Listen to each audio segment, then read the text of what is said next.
Avec Annie Soleil et Jean-Michel, on regarde ce qui retient l'attention dans vos domaines respectifs, en commençant par les grands ballets canadiens qui présentent un classique. C'est Carmina Burana. Je ne sais pas, vous, comment vous avez découvert cette œuvre-là qui est tellement emblématique du 20e siècle, du grand compositeur allemand Karl Orff. Moi, c'était dans le film The Doors, qui racontait la vie de Jim Morrison avec son groupe, où on entendait Carmina Burana. Puis, tu sais, moi, j'étais très jeune dans ce temps-là. Je pense que j'étais une enfant. Mais ça m'a tellement transportée qu'après, dans mon adolescence sombre et pénible, je me suis mise à écouter Carmina Burana en boucle. Dans la noirceur. Ah, vraiment, c'était quelque chose. Mais tu vois, j'en suis sortie. Mais maintenant, je suis un être de lumière. Mais donc, Carmina Burana, c'est un spectacle à grand déploiement qui a d'abord été présenté en 2019, qui réunit sur scène plus de 30 danseurs, des chœurs de l'Orchestre des Grands Ballets, 3 solistes également. C'est vraiment une pièce musicale qui est emblématique. C'est l'intensité, c'est la passion Carmina Burana. Et c'est orchestré par le très talentueux chorégraphe roumain Edward Klog. Alors, ça commence aujourd'hui même à la salle Wilfrid Pelletier de la Place des Arts à Montréal. Des représentations à 14h et à 20h et ce sera présenté jusqu'au 20 avril. Faut pas manquer ça, c'est grandiose ce spectacle.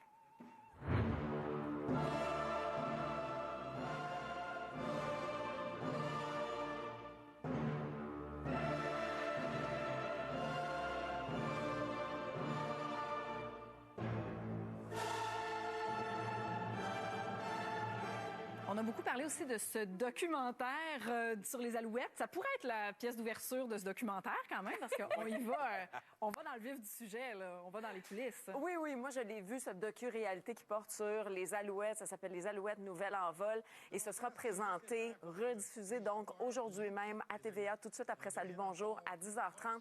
Et ce n'est pas qu'une histoire de football, Les Alouettes Nouvelles en vol. Ça raconte, oui, la conquête de la Coupe Grey, alors que les Alouettes, tout le monde les donnait perdants. Tout le monde disait qu'il n'y avait rien à faire avec cette équipe-là. Et contre toute attente, ils ont été sous-estimés. Ils ont été ce qu'on appelle là, en anglais les underdogs. Ils ont remporté la Coupe Grey. Mais bien au-delà de ça, on entre dans les vies personnelles des joueurs.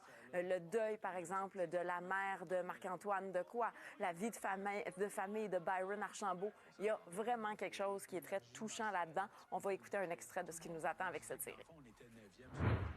Nous allons faire ce qui est nécessaire pour que les joueurs, l'équipe des Alouettes, deviennent encore plus proches des Québécois, des Québécoises.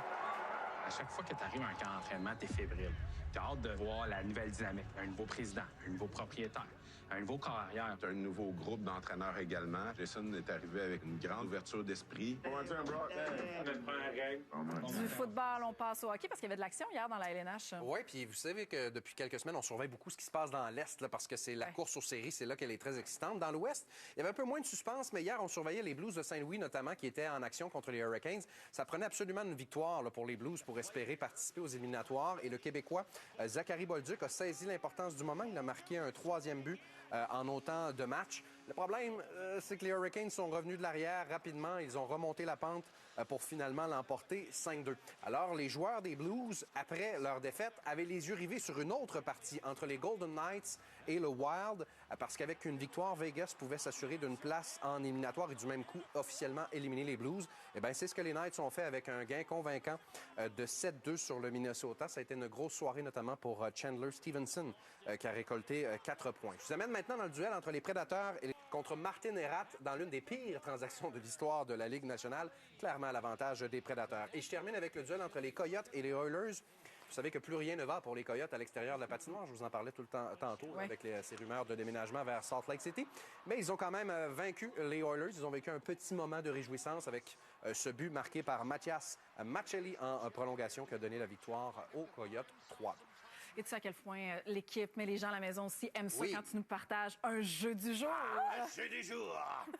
J'en ai un très beau pour vous ce matin. Il nous provient de la Ligue américaine de hockey et c'est le gardien Louis Domingue qui nous l'offre. Il a été sensationnel dans une victoire des siens avec 24 arrêts, mais surtout... Un but! Et il a marqué un but dans un filet désert! Ben oui!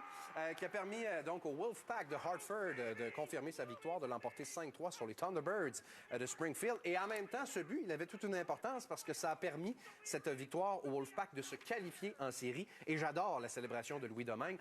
Maintenant, de nos jours, c'est moins rare, je dirais, des buts de gardien de but. On en voit quelques-uns chaque année. Mais un aussi déterminant que ça? Ah ben voilà, avec le genou au sol, j'ai adoré. Magnifique. En style.